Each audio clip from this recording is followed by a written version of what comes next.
आदाब नाजरीन, मैं हूं मुनज़्ज़ा शाह। खबर दोपहर में आज बात करेंगे रूस यूक्रेन तनाज़े की।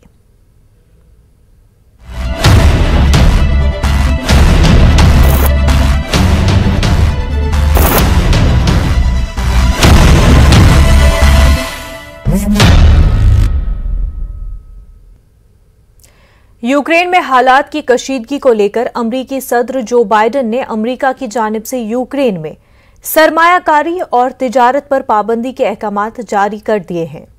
जो बाइडेन ने इस मामले में एग्जीक्यूटिव हुक्मनामे पर दस्तखत भी किया है। बरतानिया की जानिब से रूस पर तहदीदात आयद हो सकती है। उधर रूसी सदर व्लादिमीर पुतिन ने यूक्रेन में रूसी हिमायत वाले 2 इलाकों लुहांस्क और डोनेट्स्क को तस्लीम करते हुए अपनी फौजी सरगर्मियों के लिए रास्ते हमवार कर दिए हैं। ऐसे में अमेरिका को इस बात का खदशा है कि रूसी फौज सरहद पार करते हुए यूक्रेन में दाखिल हो सकती है।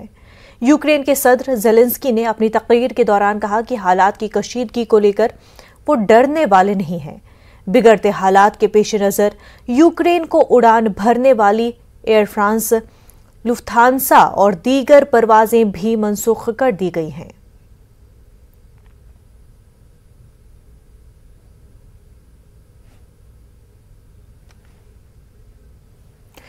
वहीं आलमी अमूर के माहिर पीके सहगल का क्या कुछ कहना है, आइए सुनते हैं। The Russian President Putin made 2 amazing statements. Firstly, he declared independence for Donetsk and Lugansk, and secondly, he said Ukraine is a colony of America and has a puppet regime. Both these statements were very scary, contrary to international norms and regulations. He did it exactly the way he annexed Crimea, and now he's ordered Russian troops to move it into these 2 areas for peacekeeping mission.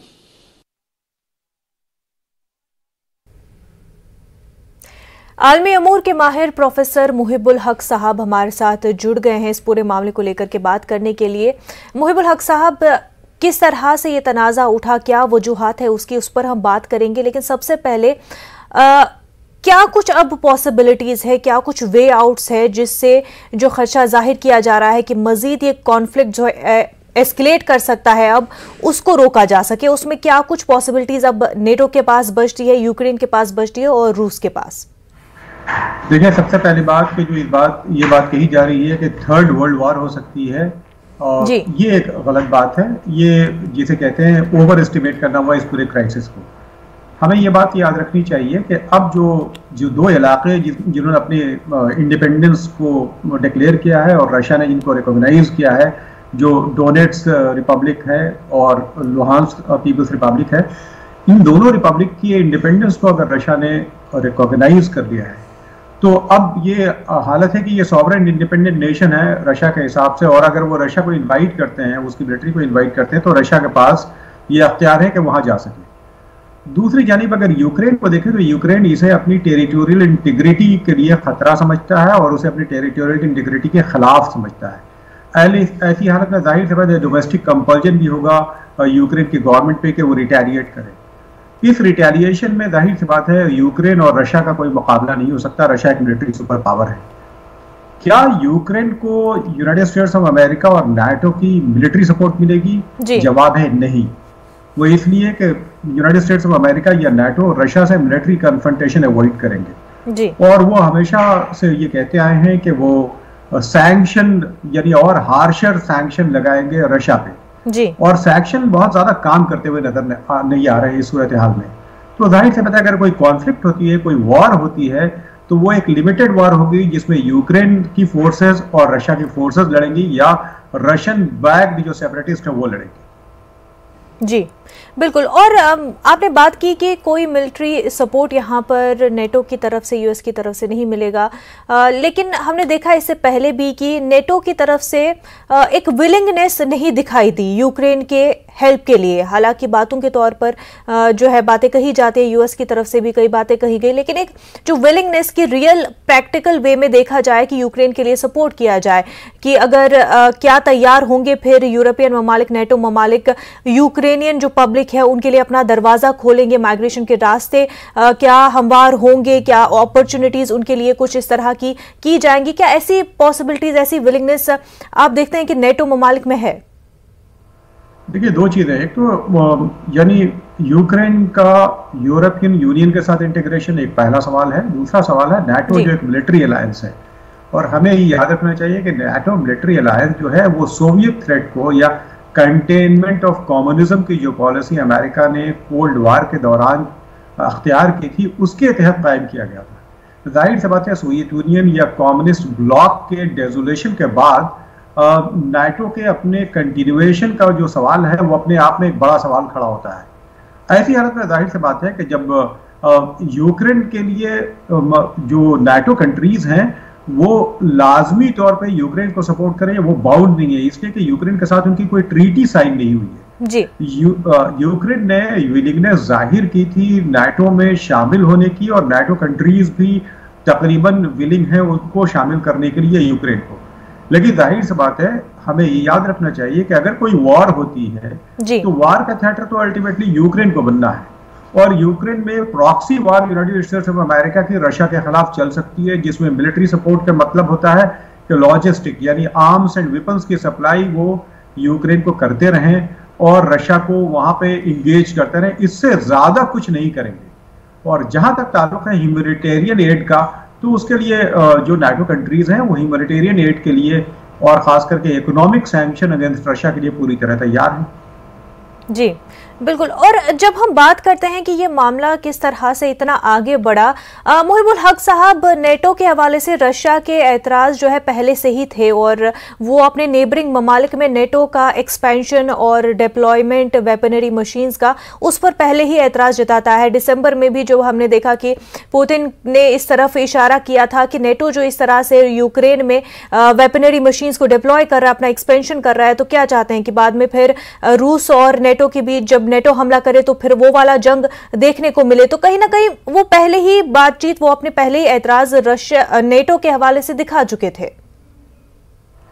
देखिए, हमें ये देखना चाहिए कि जो Soviet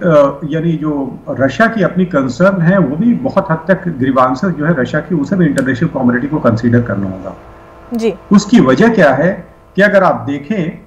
तो already जो 3 Baltic republics कहलाते हैं, एस्टोनिया, लिथुआनिया वगैरह, ये नाटो में शामिल हो चुके हैं, जो पहले फॉर्मर सोवियत यूनियन का हिस्सा थे जी। अब वो 3 कंट्रीज शामिल हो चुके हैं, और हम ये जानते हैं कि एक security pact already post Soviet space में रशिया का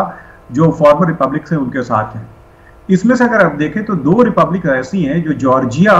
और यूक्रेन वो यूरोप के साथ इंटीग्रेट करना चाहती हैं और रशिया के स्फीयर ऑफ इन्फ्लुएंस से बाहर निकलना चाहती हैं, वो उसे अपना लिबरेशन समझते हैं जी। दोनों जगहों पे जो पॉलिटिकल चेंज आया है उसमें एंटी रशिया और प्रो वेस्ट जो फोर्सेस हैं वो पावर में है जी। ऐसी हालत में अगर आप देखें तो अगर ये शामिल होना चाहते हैं नाटो में या फिर यूरोपियन यूनियन में, तो रशिया ये जानता है कि जिस तरह से बाल्टिक रिपब्लिक इसमें शामिल हो चुकी हैं उसी तरह से ये कंट्रीज भी शामिल हो जाएं, तो अल्टीमेटली जो नाटो है वो रशिया के जस्ट बॉर्डर पे खड़ा होगा। ऐसी हालत में रशिया जो एक मिलिट्री सुपर पावर है उसे अपने लिए डायरेक्ट थ्रेट समझता है, और यही वजह है कि ये रशिया जिसे ऑब्जेक्ट करता आया वो है eastward expansion of NATO, और जिसमें जो मिलिट्री तनसीबात है बतौर खास, यानी मिसाइल डिफेंस सिस्टम चेक रिपब्लिक में या पोलैंड में, रशिया उसे लिए अपने लिए थ्रेट समझता है। और मैं ये समझता हूं कि ऐसी हालत में रशिया की जो कंसर्न है वो जेन्युइन इसलिए है कि 1962 में अगर क्यूबा में रशिया ने न्यूक्लियर वॉरहेड्स के साथ मिसाइल नस्ब करना चाहा तो अमेरिका ने उसे थ्रेट समझा था क्यूबा में 1962 में, और एक 3rd वर्ल्ड वॉर की सिचुएशन राइज हो गई थी। आज की डेट में अगर यूक्रेन में अमेरिका कुछ ऐसा करना चाहता है तो रशिया अगर थ्रेटेंड फील करता है तो उस कॉन्टेक्स्ट में देखिए तो मामला बराबर है। अगर उस वक्त अमेरिका को ऑब्जेक्शन था और अमेरिका का ऑब्जेक्शन वैलिड था, तो आज की डेट में रशिया का ऑब्जेक्शन ईस्टवर्ड एक्सपेंशन का वैलिड है और अमेरिका को इसको कंसीडर करना चाहिए। जी मुहिबुल हक साहब, रशिया के इंटेंशन को हम अब किस तरह से समझे, क्योंकि बातचीत के लिए तो वो एग्री करते हैं, लेकिन साथ ही साथ ऐसे बयान भी आते हैं कि इस हफ्ते अगले महीने वॉर नहीं होगा, कंप्लीटली डिनाई नहीं किया जाता है। साथ ही साथ पुतिन ने जब टेलीविजन पर ऐलान किया कि वो तस्लीम करते हैं डोनबास के इंडिपेंडेंस को, तो वहां पर उन्होंने ये भी कहा कि यूक्रेन कभी भी एक फ्री नेशन के तौर पर था नहीं, उसकी कोई ऐसी हिस्ट्री नहीं है। सोवियत यूनियन के हवाले से उन्होंने बयान दिए, तो तमाम तर इशारे इस तरफ भी दिए कि जो खदशा जाहिर किया जा रहा है इन्वेजन का, उस तरफ भी कहीं ना कहीं रशिया भी एक तरह से इशारा दे रहा है। देखिए, हमें ये समझना होगा कि सोवियत यूनियन के डिसोल्यूशन के बाद जो 91 में होता है, उस डिसोल्यूशन के बाद एक सिचुएशन ये पैदा होती है कि जो रशियन माइनॉरिटी यानी रशियन ओरिजिन के लोग जो पोस्ट सोवियत स्पेस में रहे, और जिसमें बतौर खास बेलारूस और यूक्रेन है, जिसे white Russians and little Russians कहा जाता है, और रशिया में रहने वालों को ग्रेट रशियन कहा जाता है। तो ये जो integration of Russian minority into A greater Russia, ये जो रशियन फॉरेन पॉलिसी का गोल शुरू से रहा है, और ये बात यहाँ पे खत्म नहीं होगी। ग्रेटर रशिया का ख्वाब उसी वक्त पूरा होगा जब ये तीन कंट्रीज इंटीग्रेट होती है, नंबर 1। नंबर 2, एक बयान जो है बतौर खास पुतिन का, वो बयान बहुत ही अहमियत का हामिल है। उन्होंने कहा कि जो सोवियत यूनियन का डिसोल्यूशन था वो इलीगल था, इसलिए कि सोवियत यूनियन एक फेडरेशन नहीं था बल्कि यूनिटरी स्टेट था।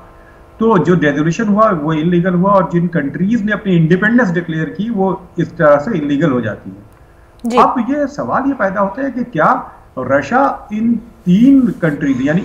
इन दो कंट्रीज से आगे बढ़ करके भी कोई अपने एम्बिशंस रखता है, और अगर ये एम्बिशंस रखता है तो बाकी जो सिक्योरिटी पैक्ट में रशिया के साथ हैं, वो जो पोस्ट सोवियत स्पेस की कंट्रीज जिसमें ताजिकिस्तान, अजरबैजान, कजाकिस्तान, आर्मीनिया वगैरह हैं, तो इनकी क्या पोजीशन होती है, ये एक बहुत सोचने की बात है। तीसरी अहम बात हमें याद रखना चाहिए कि ये जो दो रिपब्लिक्स हैं यानी डोनेट्स्क और लुहांस्क, इन रिपब्लिक में जो डिफैक्टो कंट्रोल है अभी जिन टेरिटरीज पे या जिन इलाकों पे, सिर्फ वहीं तक इनका क्लेम नहीं है जी। इन कंट्रीज का या इन रीजन्स का कहना यह है कि हमारा बियॉन्ड इसके हमारी टेरिटरी है। यानी ये दोनों जो स्मॉलर रिपब्लिक्स है, ये खुद एक्सपेंशनिस्ट एक अप्रोच अडॉप्ट करेंगी, और रशिया उनकी हेल्प अगर करता है तो यूक्रेन से तो डायरेक्ट टकराव इनएविटेबल है। यूक्रेन और रशिया में टकराव तो इनएविटेबल नजर आ रहा है, लेकिन नाटो क्या सैंक्शन तक महदूद रहेगा, humanitarian, logistic support, political support, moral support ही देता रहेगा, या डायरेक्ट इंटरवीन करेगा? इस पे जो एक्सपर्ट डिवाइडेड है। मेरा ख्याल ये है कि नाटो डायरेक्टली रशिया से कन्फ्रंट नहीं करेगा, वरना वो 2008 से 2011 में जॉर्जिया में हुआ, और साउथ ओसेशिया और अब्खाजिया, आप देखिए मोडस ऑपरेंडी, यानी जॉर्जिया से भी साउथ ओसेशिया और अब्खाजिया को रशिया ने अलग किया, उन दोनों ने अपनी इंडिपेंडेंस डिक्लेयर की, रशिया ने उन्हें रिकॉग्नाइज कर लिया, अमेरिका और उसके एलाइज ने रिकॉग्नाइज नहीं किया। दूसरी चैनल आप देखें, उससे आगे बढ़ता है 2014 में आकर के यूक्रेन से वो क्रीमिया और सिवास्टोपोल को अलग करके, आप यानी जिसे एनेक्सेशन ऑफ क्रीमिया कहते हैं, वो उसे तस्लीम कर लेता है इंडिपेंडेंट की हैसियत से, और अल्टीमेटली वो रशिया का समझिए हिस्सा बन जाते हैं। तो ऐसी हालत में अमेरिका ने वहां कन्फ्रंट नहीं किया, अमेरिका ने जॉर्जिया में कन्फ्रंट नहीं किया, और उसके बाद से देखिए फिर रशिया आगे बढ़ता है पोस्ट सोवियत स्पेस से, सीरिया में शामिल होता है, और सीरिया में जो असद की रिजीम जो थी, यानी असद की जो हुकूमत थी, वो तकरीबन खत्म होती नजर आ रही थी, और जो असद की फोर्सेस थी वो कैपिटल के आसपास ही रह गई थी जी। लेकिन रशिया बहुत ही डिसाइसिवली इंटरवीन करता है, जहां पे नाटो या अमेरिका पहले से मौजूद होते हैं जी। रशिया के इंटरवेंशन के बाद अमेरिका वहां से भाग खड़ा होता है, और वो फोर्सेस जो अमेरिका की मदद पे लड़ने की तैयारी कर रही थी असद से, उनको अबंडन कर देता है। रशिया ईरान के एक रिलायबल पार्टनर की हैसियत से, असद के एक रिलायबल पार्टनर की हैसियत से सीरिया में मौजूद रहता है, और आज तक मौजूद है। तो ये पता ही चलता है 2008 से लेकर 2021 तक की अगर आप रिसेंट हिस्ट्री देखें, अमेरिका ने कहीं भी डायरेक्टली रशिया से कन्फ्रंट नहीं किया है, और मैं ये समझता हूं कि यूक्रेन में भी अमेरिका या नाटो डायरेक्टली रशिया से कन्फ्रंट नहीं करेंगे। जी बिल्कुल, हमारे साथ एक और मेहमान फॉरेन अफेयर्स के एक्सपर्ट कैप्टन अनिल गौर साहब हमारे साथ जुड़ चुके हैं। खैर मकदम है आपका। अनिल साहब, बोरिस जॉनसन ने इंटरव्यू दिया और इंटरव्यू में कहा कि 1945 से ही रशिया का ये प्लान रहा है जंग का यूरोप में, तो क्या इसको समझा जाए कि ये जो जंग की बात लीडरान कर रहे हैं, बोरिस जॉनसन हो चाहे बाइडेन हो, और बात की जा रही है बड़े जंग की, क्या आप उसको देख रहे हैं कि वो आने वाले दिनों में सच होता हुआ दिखाई दे रहा है? देखिए, ऐसा है कि रशिया की जो स्थिति है वो थोड़ी समझने की है कि उसका जो मानसिक स्थिति हुई है उनकी वो क्या है जी। जब जर्मनी, जो ईस्ट और वेस्ट जर्मनी जब दोनों यूनाइट हुए थे, तब जो ये नेटो फोर्सेस है और सारे यूरोपियन कंट्रीज है, उन्होंने बड़ा एक आश्वासन दिया था इसको, रशिया को, कि देखिए हम ईस्टवर्ड एक्सपैंड नहीं करेंगे जी। पर उसके ऊपर वो नहीं रुके, वो आगे चलते गए। और आगे चलने के बाद में क्या हुआ कि अब स्थिति ये आ गई है कि हर एक कंट्री को वो नेटो के अंदर मिलाए जा रहे हैं, और रशिया की जो वो स्पेस थी, जो कहते हैं ना अर्ली वार्निंग के लिए, कि भाई अगर अटैक होता है तो उसके अंदर जो अर्ली वार्निंग का जो उनका जो टाइम मिलना था वो कम होता होता होता अब वो यूक्रेन तक आ गया है कि यूक्रेन बिल्कुल उसके बॉर्डर के साथ स्थित है। तो रशिया ने यही सोचा कि भाई देखिए, ये जो लोग हैं, आज भी जो है पुतिन का यही कहना है कि आप मेरे को अश्योरेंस दीजिए कि यूक्रेन नाटो में नहीं मिलेगा, आप मेरे को अश्योरेंस दीजिए कि जी ये जो है, जो अपना आप यहाँ पे इसको ना अपने मिसाइल वगैरह देंगे, ना नाटो में इस्तेमाल इसको शामिल करेंगे, तो मेरे लिए ठीक रहेगा, हम इसके अंदर कुछ नहीं करेंगे। पर ये अश्योरेंस जो है ना यूएसए देना चाहता है और ना ही बाकी यूरोपियन यूनियन देना चाहता है जी। तो रशिया के पास अपनी सेफ्टी के लिए क्या है, मैं उस हिसाब से देखता हूं कि ये एक सिंपल सी बात है कि आपको एक किसी से डर है कि भाई देखिए मेरे पे हमला करेगा कोई, मेरे को टाइम नहीं मिलेगा, तो मैं उसके खिलाफ जो है एक ऐसी कार्रवाई करूंगा कि अपने आप को सेफ करूंगा, और वही रशिया कर रहा है। और उसके अंदर मैं कहूंगा इसमें बड़ा हाथ जो है वो अमेरिका, और ये जो अमेरिका का बहुत बड़ा हाथ है, क्योंकि अमेरिका देखिए, अगर आप अमेरिकन इकोनॉमी देखेंगे, अमेरिकन इकोनॉमी किसके ऊपर चलती है? वो चलती है आर्म सेल्स के ऊपर और रिकंस्ट्रक्शन के ऊपर जी, और प्रोटेक्शन देनी है। जो उसके अंदर हर आप देश देखिए, जितने ये वेस्टर्न ममालिक हैं और जितने सारे हैं, ये सारे आर्म किससे खरीदते हैं? अमेरिका से। लार्जेस्ट आर्म सप्लायर जो है दुनिया का वो अमेरिका है जी। तो अमेरिका हमेशा ये करता है कि वो एक स्थिति ऐसी बनाता है जिससे कि वहां पे खुद इंटरवेंशन हो जाए, या वहां पे आपस में जो है वहां लड़ाई हो, तो उसके अंदर फिर वो पीस कीपिंग के लिए जाए, पीस कीपिंग के अंदर वो वहां पे उसकी कंस्ट्रक्शन करेगा, वहां पे अपने हथियार बेचेगा, और यही करता आया है अभी, और यही वो यहाँ पे भी ये करना चाहता है। और दूसरी स्थिति ये है कि जो रशिया की जर्मनी के साथ जो एक एग्रीमेंट है गैस सप्लाईज का, नॉर्ड 2 जो है वो उसका तैयार हो रहा है। अमेरिका नहीं चाहता कि जर्मनी जो है एनर्जी, जो उसकी जो एनर्जी की रिक्वायरमेंट्स है वो रशिया से पूरी हो, क्योंकि अगर रशिया से पूरी होती है तो नेचुरली उसका एक सॉफ्ट कॉर्नर, एक सॉफ्ट कॉर्नर जो है वो रशिया की तरफ हो रहेगा। और जब से ईस्ट में जर्मनी को मिलाया है तब से ही जर्मनी का एक सॉफ्ट कॉर्नर है रशिया के लिए। और अब नॉर्ड 1 जो है वो पहले का चल रहा था, नॉर्ड 2 जो है वो कंप्लीट होने को है, तो वहां से जैसे गैस सप्लाई जर्मनी को मिलेगी, जर्मनी का जो अपनी इकोनॉमी जो है वो बहुत अच्छी होगी, और रशियन इकोनॉमी भी नेचुरली साथ साथ चलेगी। तो ये जो चीज है, ये जो चीज सारी देख के अमेरिका जो है वो इसमें नहीं चाहता ये कि इसके अंदर ये जो चीजें हो और रशिया की इकोनॉमी जो है वो स्ट्रांग हो, क्योंकि वो उसको डर यही है कि अगर रशिया जो है इकोनॉमिकली स्ट्रांग रहेगा, वो जैसे कि आप चीन देख लीजिए, आज रशिया और चीन आपस में, ये ड्रैगन और बियर जो है दोनों आपस में इकट्ठे हो गए हैं, और वो अमेरिका के लिए ही घातक है। ये वेस्टर्न मुल्क जो है उनके लिए घातक सिद्ध होगा, क्योंकि अमेरिका 2 फ्रंट में तो कहीं किसी भी हालत में नहीं लड़ सकेगा कि एक तरफ रशिया से लड़ ले, दूसरी तरफ से चीन के साथ लड़ ले, वहां पे साउथ चाइना सी में, और ये सारा ये रशिया के, ये सॉरी अमेरिका के बिल्कुल हक में नहीं होगा और अमेरिका ये चाहता भी नहीं है। बिल्कुल यूएस चाहेगा भी नहीं। आपने तमाम तरह बातें की, इंटरवेंशन यूएस का और यूके का किस वजह से हो सकता है, क्या क्या वजूहात है उसमें आपने बता दिए। एक और पॉइंट मैं यहाँ पर आपसे जानना चाहूंगी कि ये जो यूके और यूएस का इंटरवेंशन खास तौर पर हम देख रहे हैं, बोरिस जॉनसन भी कुछ ना कुछ प्रॉब्लम्स अपने कंट्री में देखने को उनकी लीडरशिप में मिल रहे हैं, वहीं जो बाइडेन की लीडरशिप को लेकर के भी, तो एक विदिन अपने डोमेन में भी अपना लीडरशिप ग्लोबली एम्फसाइज करने को अपनी कंट्री में अपने सिटीजन्स के सामने, क्या वो एक रीजन भी हो सकता है? बिल्कुल बिल्कुल। देखिए बोरिस जॉनसन की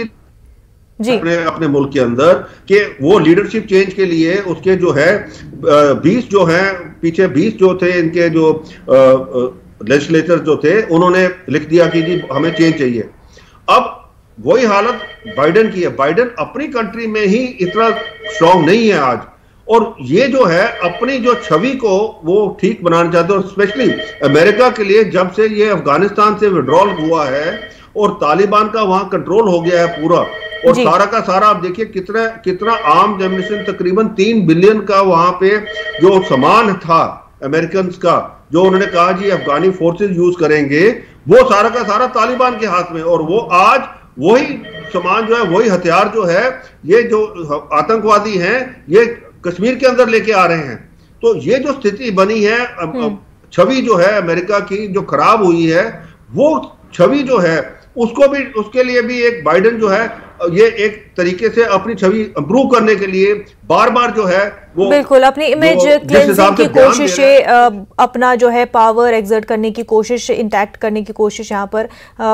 वो भी दिखाया जा रहा है पूरे ग्लोबली। साथ ही ये भी बता दीजिए कि जो इंडिया का स्टैंड है इस पूरे मामले को लेकर के, किसी की तरफ इंक्लाइंड होता हुआ नहीं है, डिप्लोमेटिक है और यही चाहता है कि डिप्लोमेटिक रास्ता ही अपनाया जाए, डायलॉग हो, उसको आप किस तरह से देखते हैं? देखिए इंडिया की सिचुएशन कैच 22 की तरह है। कैच 22 में ना वो इधर जा सकता है, रशिया की तरफ जा सकता है, ना अमेरिका की तरफ जा सकता है, क्योंकि अब स्थिति ऐसी बन गई है। देखिए रशिया हमारा लॉन्ग टाइम अलाय है, हमारा पुराना फ्रेंड है, अभी हमने S-400 भी लिया उससे, और वहां पे दूसरी तरफ जो अमेरिका है वो कटासा लगाने के लिए तैयार है सारे, क्योंकि उन्होंने जो 2 साल पहले का ये जो एक निकाला था लेजिस्लेशन, उसके अंदर ये जो 1 साल पहले का था वो, उसके अंदर ये जो है हमारा जो S-400 भी आता है कि जो भी कोई सप्लाईज, जो आर्म सप्लाईज वगैरह रशिया से लेगा उसको वो सैंक्शन अप्रूव कर सकते हैं, पर इंडिया को नहीं करेंगे वो, क्योंकि हिंदुस्तान यहाँ पे जो क्वाड के साथ मिल गया है, इनके साथ में, अमेरिका के साथ में, और जो चाइना के खिलाफ खड़ा हुआ है, और वहां पे रशिया एक उसका बदला है। तो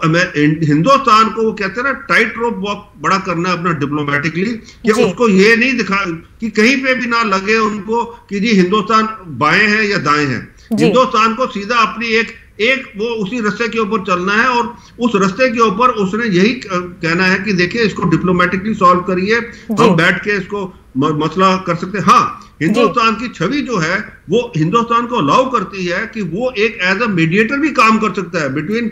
ये जो नेटो और जो रशियन फोर्सेस हैं। वो पुतिन के साथ भी, मोदी साहब जो हैं हमारे प्राइम मिनिस्टर, उनके बहुत अच्छे रिश्ते हैं, बाइडेन के साथ भी बहुत अच्छे रिश्ते हैं। बिल्कुल, यहाँ पर टाइज काफी ज्यादा अच्छी है और कोशिश यही रहेगी कि डिप्लोमेटिक रास्ता ही अपनाया जाए। हालांकि यूएस जो है फोर्स कर रहा है अपना ओपिनियन की कोई साइलेंट व्यूअर ना रहे इस मामले को लेकर के, लेकिन यहाँ पर दूसरे कंट्रीज के लिए इंपॉर्टेंट है कि उनके कंट्री के लिए क्या बेहतर रहेगा फॉरेन पॉलिसी के अकॉर्डिंग, वो स्टैंड लिया जाए। मुहिबुल हक साहब, ये बता दें कि चाइना सपोर्ट में तो आता है, टैक्टिक्स जो सपोर्ट है वो तो दे रहा है रशिया को, लेकिन मिलिट्री अलायंस नहीं है रशिया और चाइना के बीच में। तो ऐसे में जो एक्चुअल सपोर्ट है इन्वेजन के हवाले से, चाइना भी उस चीज में सपोर्ट नहीं करेगा। देखिए अल्टीमेटली ये कोई जंग रशिया और नाटो के बीच में होने नहीं जा रही है। हमें ये बात याद रखनी चाहिए। दूसरी अहम बात हमें याद रखनी चाहिए कि जो चाइना है, चाइना का सपोर्ट, जैसे आप देखिए चाइना और रशिया ने मिलकर के सीरिया के इशू पे 10 बार वीटो किया है, मिल करके जो वेस्ट के डिजाइन को फ्रस्ट्रेट किया है सिक्योरिटी काउंसिल में सीरिया के इशू पे जी। तो हम एक बात ये सामने रखें कि रशिया और चाइना बहुत क्लोज है, जाहिर सी बात है कोई इस तरह का मिलिट्री अलायंस नहीं है कि दोनों मिल करके वहां पे लड़ेंगे, लेकिन चाइना ने ओपनली रशिया के स्टैंड को सपोर्ट किया है। तो मैं ये समझता हूं कि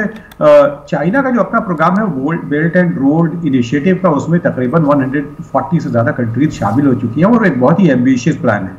और चाइना का जो ग्लोबल प्रेजेंस है पूरी दुनिया में, अगर आप देखें जो भी कंट्रीज चाइना के साथ ट्रेड करती हैं वो एक ट्रेड इम्बैलेंस का शिकार होती है, यानी trade imbalance in favour of China. तो चाइना जो एक राइजिंग एक्साइटिंग इकोनॉमिक पावर और एक मिलिट्री जायंट भी, अगर आप देखें तो स्पेस टेक्नोलॉजी में भी जो अमेरिकन साइंटिस्ट ये मानने लगे हैं कि China is moving ahead of United states of America. तो अल्टीमेटली इन तमाम सिचुएशन को देखिए, कमिंग क्लोजर ऑफ जिसे कहते हैं चाइना और रशिया, ये एक ट्रेडिशनल अलायंस है कोल्ड वॉर वाला जो रिवाइव हो रहा है। और ये जो रिवाइवल है और एक एक्सिस बनता वो नजर आ रहा है जिसमें शायद टर्की और पाकिस्तान भी शामिल हो जाएं। तो ऐसी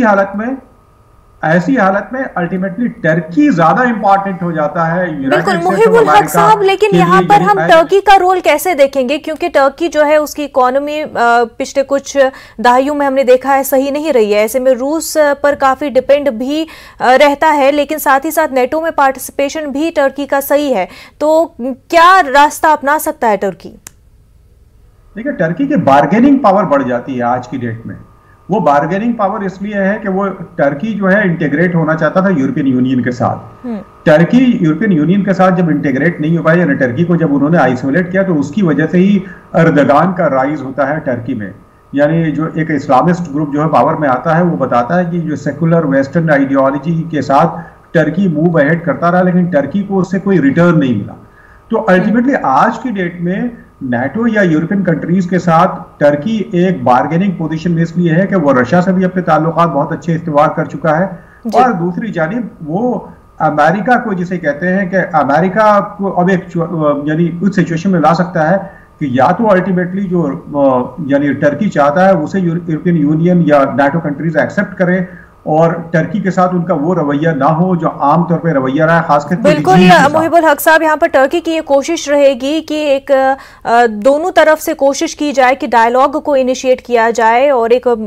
जो है मॉडरेटर के तौर पर भी हो सकता है टर्की रोल अदा करना चाहे, क्योंकि टर्की भी नहीं चाहेगा कि इस तरह की कोई सिचुएशन एस्केलेट हो। मुहिबुल हक साहब, साथ ही साथ अनिल गौड़ साहब, आप दोनों का बेहद शुक्रिया हमारे साथ बात करने के लिए।